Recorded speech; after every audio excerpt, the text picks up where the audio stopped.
Do you realize how much you have progressed in 1 year? Today, I will be watching a video I recorded exactly 1 year ago. Hello. I just came back from the YouTube festival that was on Thursday. So I'm now back. It's the Saturday 30th September 2023. One interesting point here is that this was the first event I ever went to, which was a YouTube event that I've been invited to, because at this time we work with a lot of YouTubers. Now we work with a lot of brands specializing in creating virtual experiences inside of Minecraft for brands to engage with younger demographics, such as work with Lego. But at this time, we worked with a lot of content creators and YouTubers creating custom worlds for them to create that unique and fun content to their subscribers. And which is why I had got invited to a YouTube event. And that was the first ever event I went to, which was very nerve-wracking and exciting at the same time, and I learned a lot from it. So I'm excited to be back. Some things that have happened this month are, the main thing I would say would be that I hired an assistant. So now got an executive virtual assistant that are helping me doing different tasks, mainly just following up with the team, doing those sort of time-consuming tasks, so I can just focus on what is important. I'm also going to... Yes, hiring an assistant was probably one of my best ever decisions I ever made, because that has allowed me to delegate a lot of work and just have me focus on what truly matters and moves the needle in the business the most.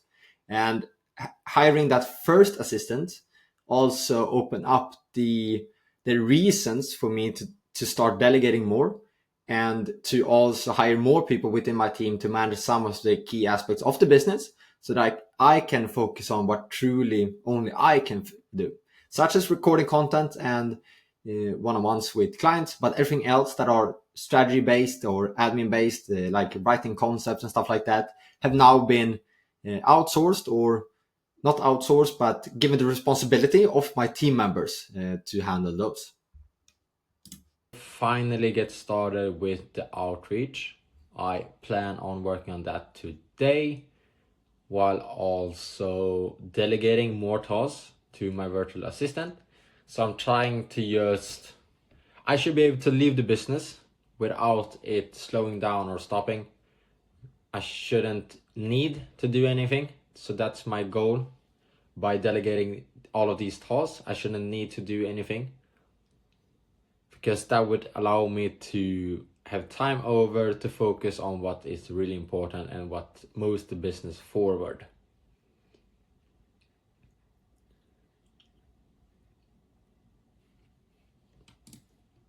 What more? We've been working a lot with Stride as pro hosting. We have got some new products with them, with Apex hosting, the influencer minigames. So I've been working on the concepts and proposal for Måste ta bort. those this past week, and hopefully we get to proceed with that as well. Starta härifrån.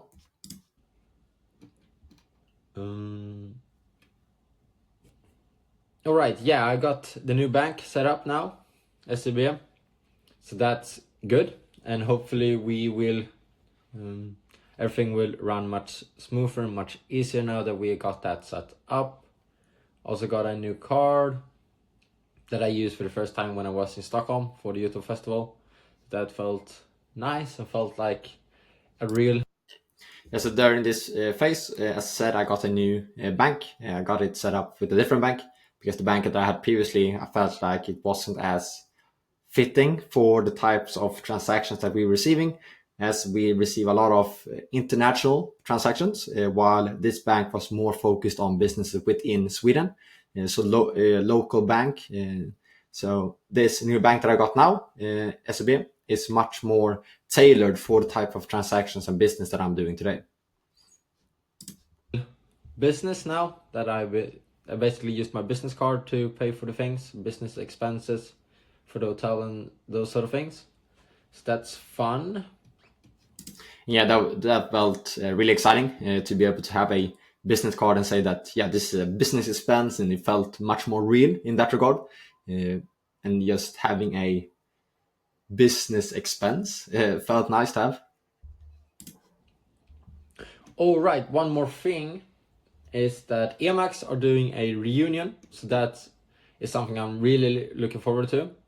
The first one will be here in Örebro on 7th October, and then I will also be going to the reunion that is in Gothenburg. So that will be really, really exciting. I'm looking forward to it. But I'm also going to... Now, Emacs was an event that gathered hundreds of the top young entrepreneurs within Sweden, within the ages of 18 and 25. So I went to that event. I got an invite to that event last year, and then that event itself was during June or July.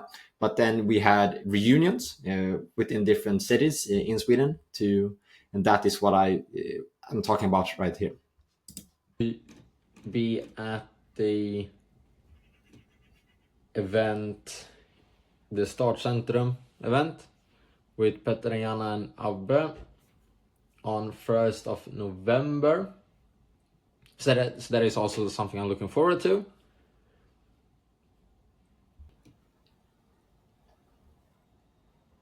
These past few weeks have been really focusing on delegating stuff.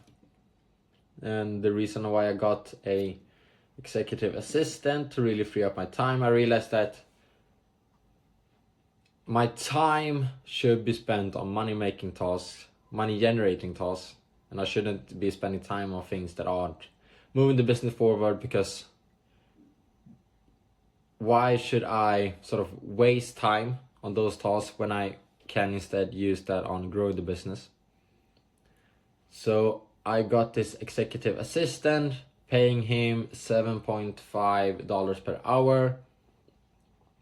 And I calculated what my hourly rate was, which was $30, which is also really low. And what made me realize that I should spend time on things that are of more value and not spend time on other things, because that lowers my hourly rate, because I'm spending time on things that aren't generating revenue.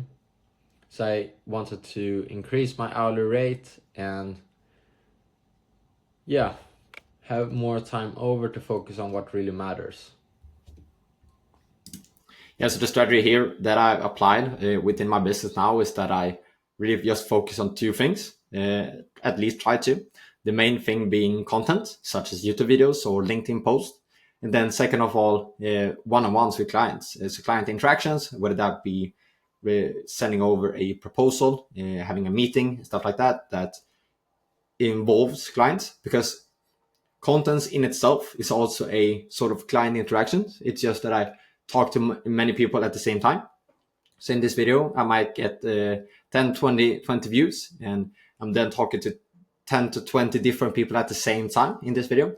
But one-on-ones with clients is obviously they're talking with a client one-on-one.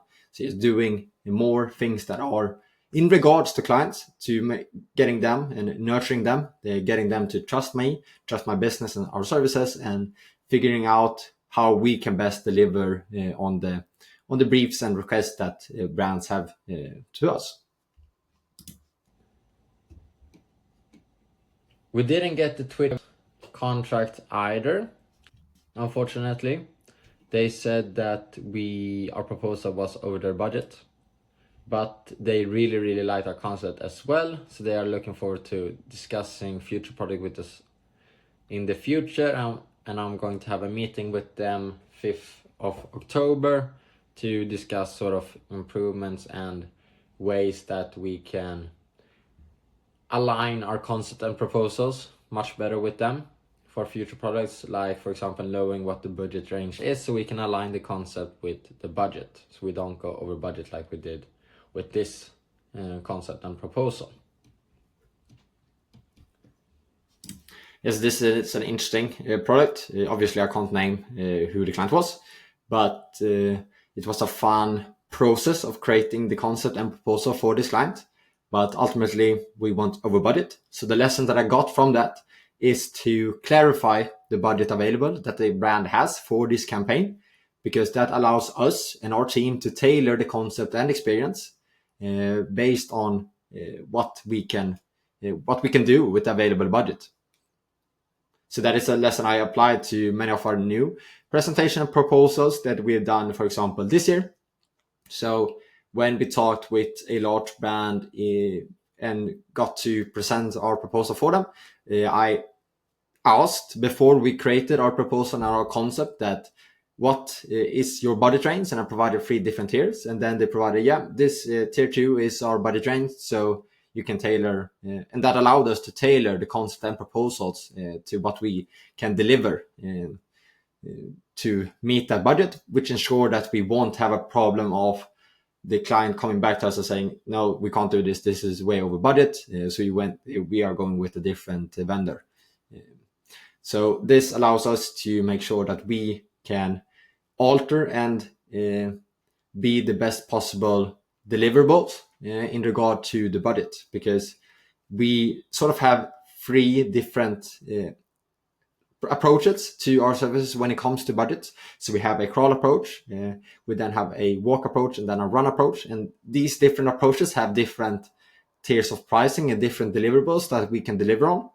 And really being transparent and putting the expectations as soon as possible is really key for us to know what type of product is this and what type of things are we supposed to deliver to still create the best possible experience for the brand and best possible outcomes within the regards of the budget.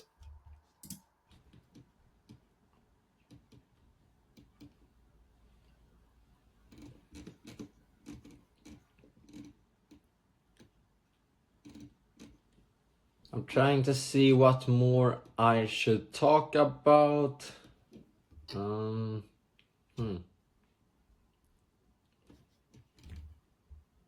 Looking at my schedule, most of the things are to delegate things. So that is what I'm focusing on at the moment. And then I want to get started with the outreach plan that I have, which I will also delegate.